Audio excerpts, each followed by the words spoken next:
Mic check 1, 2, 3, 4, 5, 6, 7, 8, 9, 10. Mic check 1, 2, 3. Mic check 1, 2.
This is Channel 2 News, coverage you can count on. High winds and falling temperatures, that's how the new year started out in the biggest little city. We'll tell you how cold it's going to get on this edition of Channel 2 News at 6:30. Good evening, I'm Jennifer Burton. Happy New Year. Thanks for joining us tonight. A wind advisory is in place for northern Nevada, and the temperatures are dropping to give us a cold start to 2017. Meteorologist Angela Schilling is tracking all this in the Weather Center. Angela, it's time to bundle up, isn't it? Yeah, I know we were kind of spoiled the last few days, and now we're going to get our taste of winter here for the next several days. So kind of an interesting start to 2017. And as far as our radar now, we are starting to pick up on some scattered light showers throughout the region. We're seeing some on and off again showers along Interstate 80, and that is covering the roads along Interstate 80. Also seeing some light snow bands developing along Pyramid Lake. So where we're seeing the snow, that is along the barrier, the cold air moving in from the north, and that includes the Sierra as well as along Pyramid Lake. And it's getting cold in Reno too, with temperatures into the 30s. Our high today was 50, so definitely have cooled down, and below freezing in South Lake. So definitely seeing a cool down.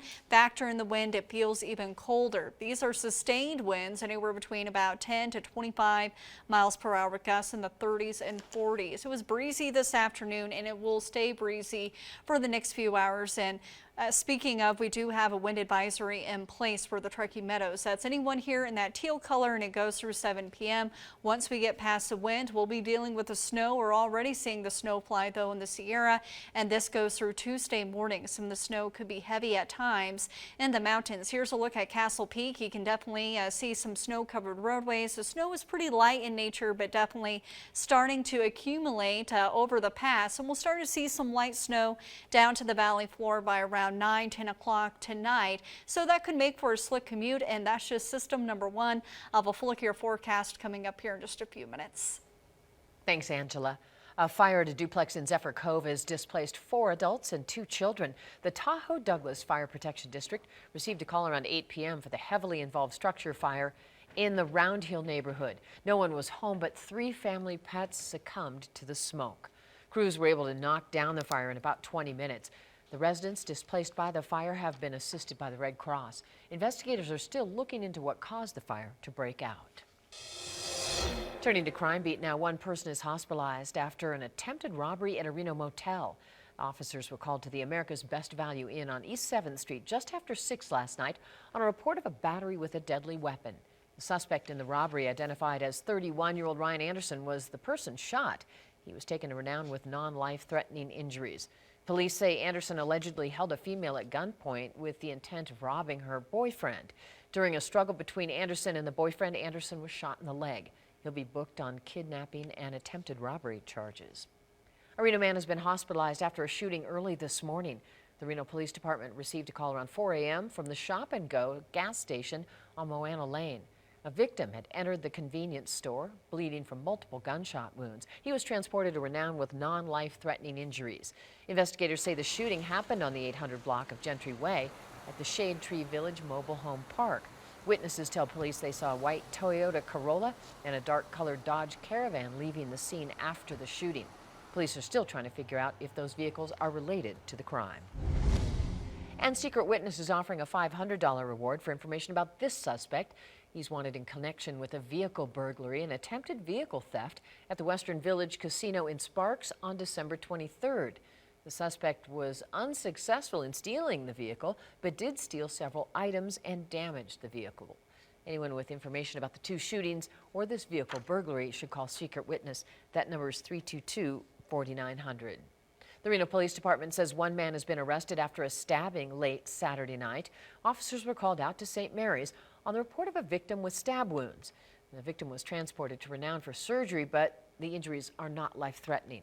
Officers then responded to the 3600 block of Gypsum Road and located a suspect covered in blood. The suspect was identified as 30-year-old Skylar Diaz. Diaz was arrested for battery with a deadly weapon.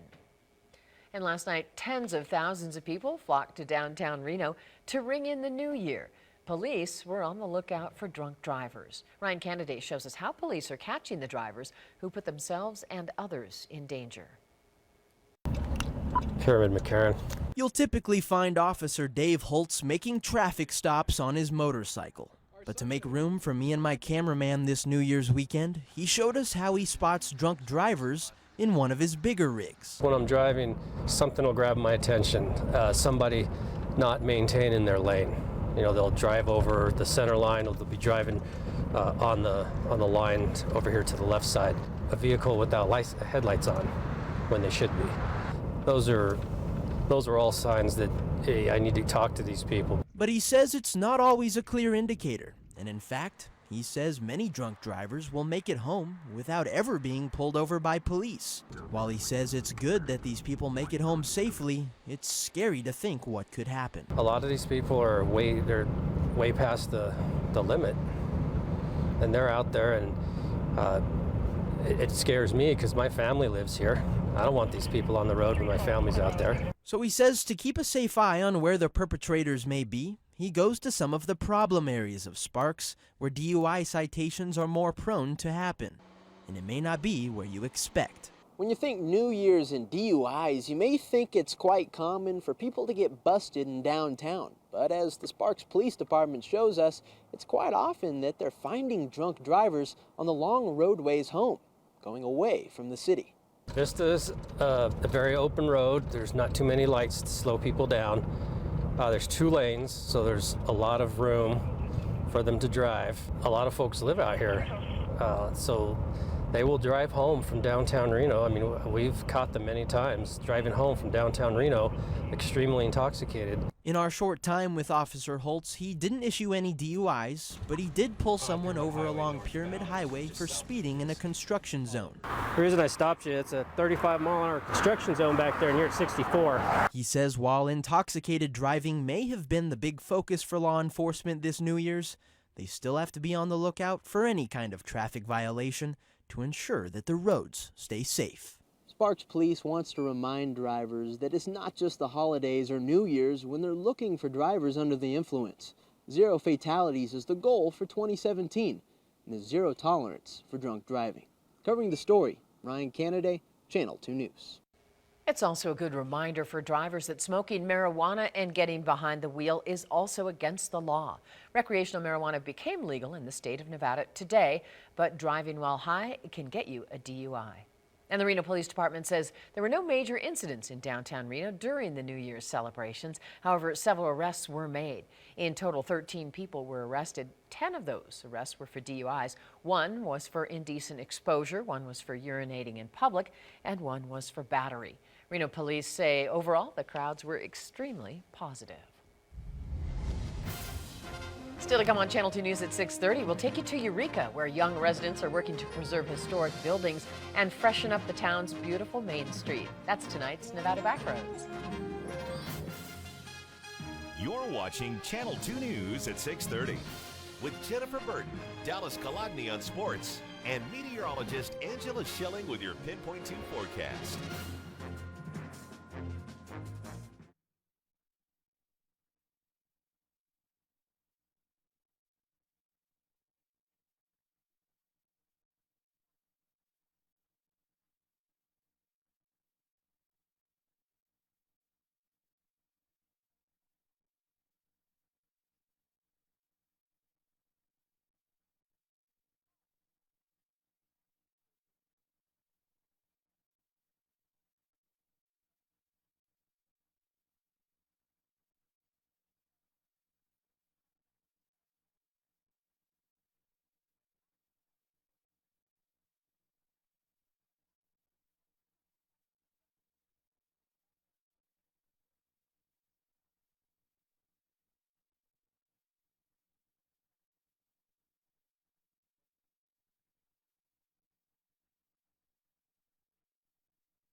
Welcome back. So much of Nevada's future lies in preserving her past. Jack Sutton has the story of two Eureka residents and their hopes to preserve and restore their town's Main Street. That's tonight's Nevada Backroads. Our Western society is defined not only by what we create, but by what we refuse to destroy. That's the work of the preservationist. In Eureka, two young ladies with common purpose are leading those efforts. Part of our focus is to introduce art into the community, and the other side of what we're doing is restoring some of the historic buildings in downtown Eureka. We recently commissioned muralist Eric Burke from Reno, Nevada, and his friend Nick Durai from Philadelphia. We wanted something historic, something that represents our heritage here. It starts on this far end with a lone pinyon pine that was used in the next charcoal oven. You can see the ore being poured, and then we have a silver bar. The goal is not to decorate or preserve a building here or there, but is the basis of saving communities and the values they embody. We're kind of losing our downtown a little bit, and we don't want to see Eureka go the way of some of the ghost towns in Nevada. Old buildings have souls. They speak with words that time forgot. But the efforts of Garney and Amanda and their Eureka Restoration Enterprise will give them a voice, perhaps one that not only preserves our past, but will take us into the future. Our first project was the mural, and we're hoping to attract businesses. We think we have one of the nicest main streets in the state of Nevada. Reporting in Eureka, Jack Sutton, Channel 2 News. Looking around the nation, Donald Trump returns to New York City today following a holiday vacation at his Florida estate. This week he's scheduled to receive briefings from intelligence officials about alleged Russian interference in the U.S. presidential election. Wendy Gillette has more from New York. President-elect Donald Trump will get briefed by intelligence officials this week about Russian hacking of political groups during the election.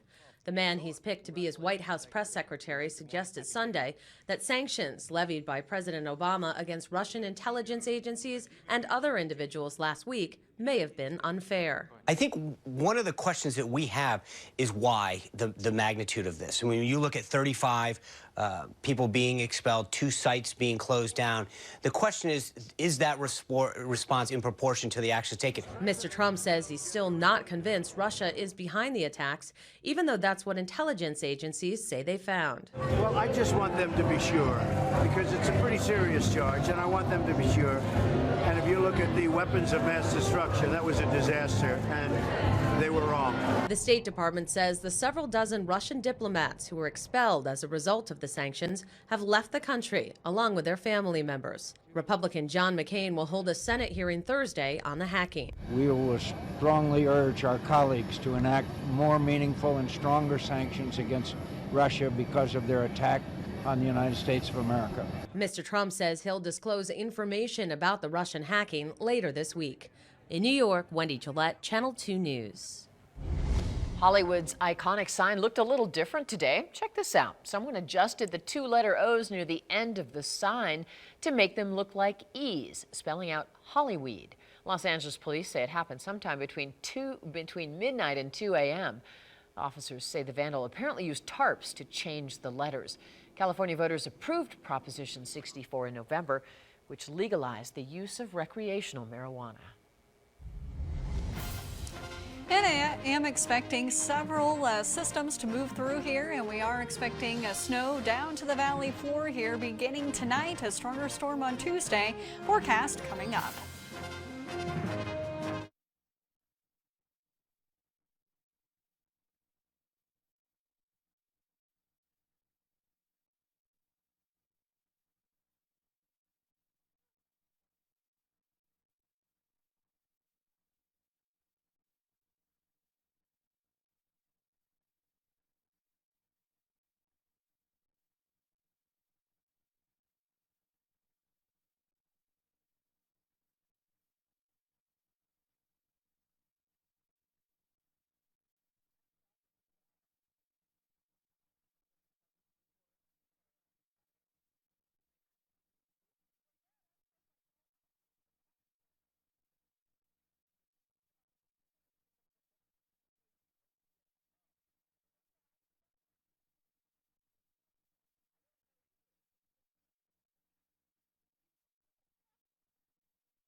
Now, here's meteorologist Angela Schilling's Pinpoint 2 forecast, broadcast certified by the American Meteorological Society. And we're starting to see snow fly already in the Sierra, but we are dry out at the Reno airport, and thanks to the sunshine today, we were able to warm. Our high was 50 degrees, the low this morning was 20, so it was a cool start, but we were able to warm in advance of this cold front. But the cold front is basically right on our heels, and that has picked up the wind. It's been breezy for the last several hours. Right now we're seeing sustained winds at 16 miles per hour. That makes it feel even colder. Current temperature is 34 degrees. If you would like to burn, we do have the green light or the go ahead. With the wind, it kind of kicks out all of that bad air. So we do have the green light here. We are watching our next frontal system. Already starting to see some snow in advance of it along Interstate 80 as well as along Pyramid Lake. The showers around Pyramid Lake will move farther south here overnight tonight. So we are expecting some light snow, keyword being light, down to the valley floor already by around 9 o'clock. But we're going to see a lot of shadowing tomorrow, and that means heavy snowfall in the Sierra. So how much are we talking about down to the valley floor? Not a ton.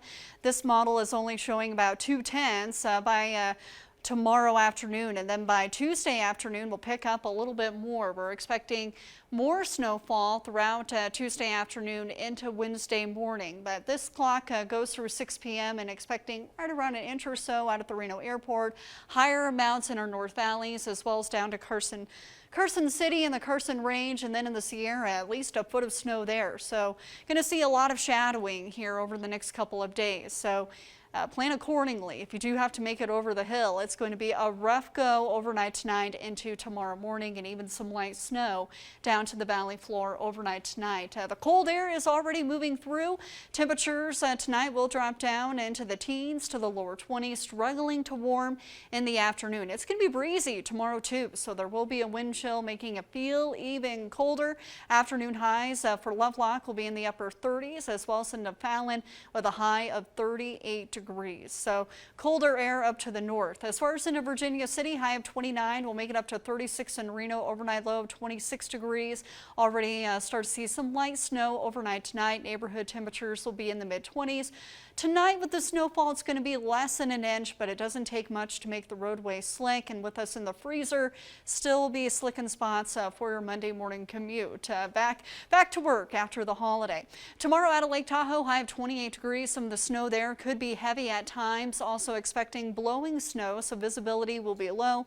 And by Wednesday morning at Lake Tahoe, I mean, we could see several inches of snow, close to a foot. 36 degrees out at the Reno airport tomorrow. Light snow showers on and off again throughout the day, but they're going to be very light in nature. Wouldn't be surprised if we see more freezing drizzle than a few flurries here and there. So as far as into Reno, not a ton of moisture to work with overnight tonight into tomorrow, but enough to make the road slick in spots, especially in our north valleys. More moisture to work with on Tuesday, so notice we have several systems lined up.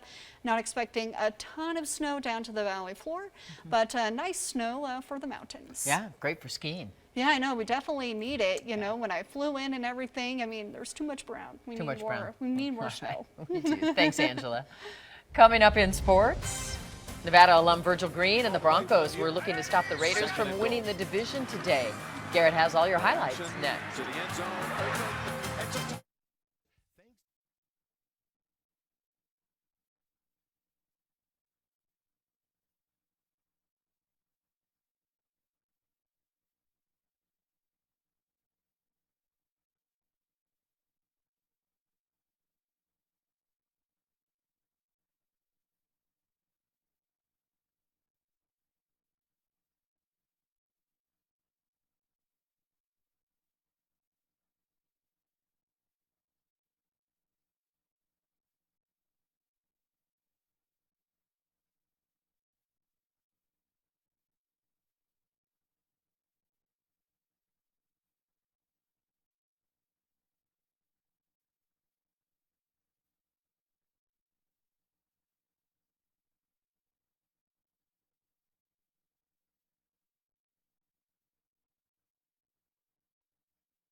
Now, here's Sports Director Gary Dearborn with Channel 2 Sports.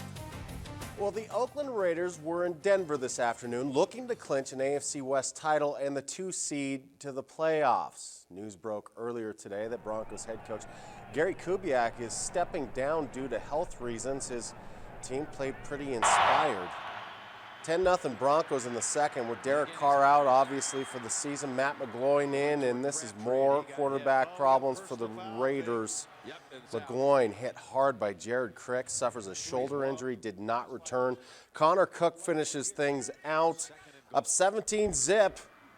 Denver scoring again, this time to Wolfpack alum Virgil Green. Yeah, the former Pac star had 3 grabs for 17 yards. The Raiders lose the game and the division 24-6. The Chiefs won, so they take the AFC West title. Oakland takes on Houston in the wild card round.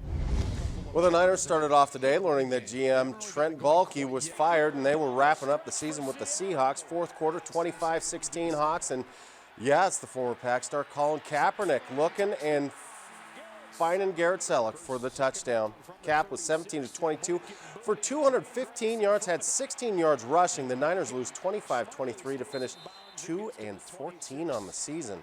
Seattle gets the 3 seed to the playoffs. All right, so as we recognize the new year, we look back on what we covered here locally in the sports scene, and 2016 was another exciting year of sports in northern Nevada. Dallas Kolodny takes a look back. We start you with maybe the banner moment of Northern Nevada sports in 2016, and that's the Wolfpack men's basketball team as they won the College Basketball Invitational, their first ever postseason title, by topping Moorhead State in a best-of-3 contest. The Silver and Blue, led by then first-year head coach Eric Musselman, finished 24-14. As for this season, the guys are eyeing a return to the NCAA tournament for the first time since 2007, as they're off to their best start since then. The Nevada women's basketball team struggled last season, finishing 5-25, although head coach Jane Albright did get her 500th career win. So far this season, they've already eclipsed last year's win total. As for boys high school basketball, it was a battle of the biggest little city and the capital city in the Northern 4A title game, with the Carson Senators claiming a 51-45 victory, while for the girls it was another Reno-Bishop Minogue matchup, and for the second consecutive year, the Miners were victorious, 72-59. The Reno Bighorns claimed their second ever conference title in 2016. Unfortunately for them, it did not lead to playoff success as they were bounced in the first round by the Los Angeles Defenders. Then in the spring, baseball and softball took center stage. The Reed Raiders won another regional softball title, but it was the Spanish Springs Cougars who claimed the state title, while the Reno Huskies baseball team won another region title with a dominating win over Galena. As for the Nevada softball team, they returned to their winning ways with an overall record of 32-15 in 2016. A pair of players made history. Senior Megan Sweet broke the school's all-time home run mark, finishing her career in Silver and Blue with 37 home runs, while Carson City's Jennifer Purcell tied an NCAA record with 13 consecutive hits. The Nevada baseball team was led by first-year head coach TJ Bruce. The guys compiled a 37-24 record and advanced all the way to the championship of the Mountain West Tournament before losing to New Mexico. At the Barracuda Championships at Montreux, veteran Australian golfer Greg Chalmers was able to win his first ever PGA Tour event. And then at the end of the summer saw another season of Reno Aces baseball come to an end. The guys came up short of another berth in the playoffs with a 76-68 overall record, and bid farewell to their manager Phil Nevin, who became the third base coach for the San Francisco Giants. And as the seasons changed, it became football time. For the Nevada Wolfpack, it was a season of frustration. The guys only able to turn in a 5-7 record, and they missed the bowl game for only the second time in 12 years. They did go down to Las Vegas in the season finale and beat up on rival UNLV 45-10 to get the Fremont Cannon back and paint it blue.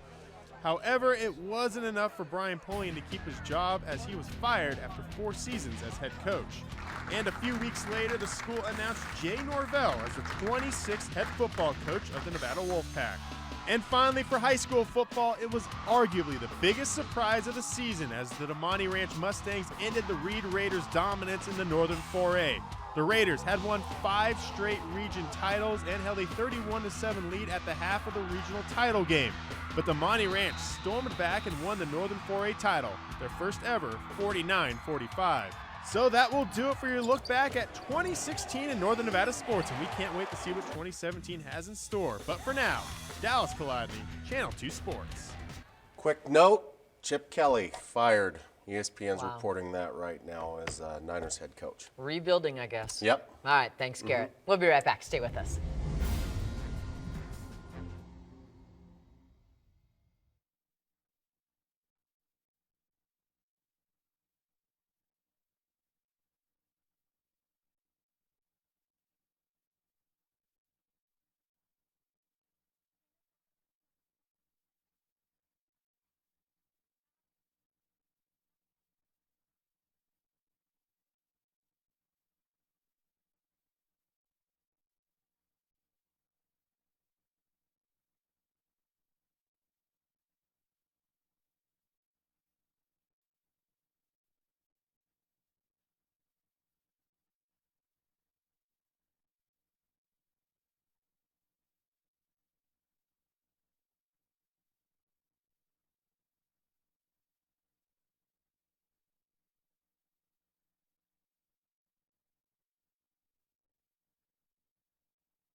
Welcome back. Well, we wanted to tell you about the first babies born this year. They were born early morning hours at 2 local hospitals.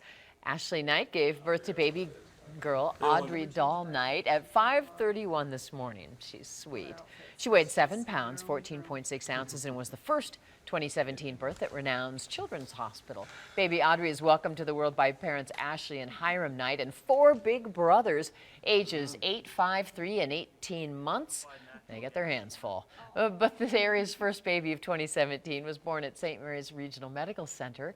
Parents Gambino Barrera and Laura Gonzalez welcome Jackson Barrera at 1:37 a.m. He'll be joined by his 4 siblings, 3 brothers and a sister. Congratulations. We'll see you tonight at 11. Thanks for joining us.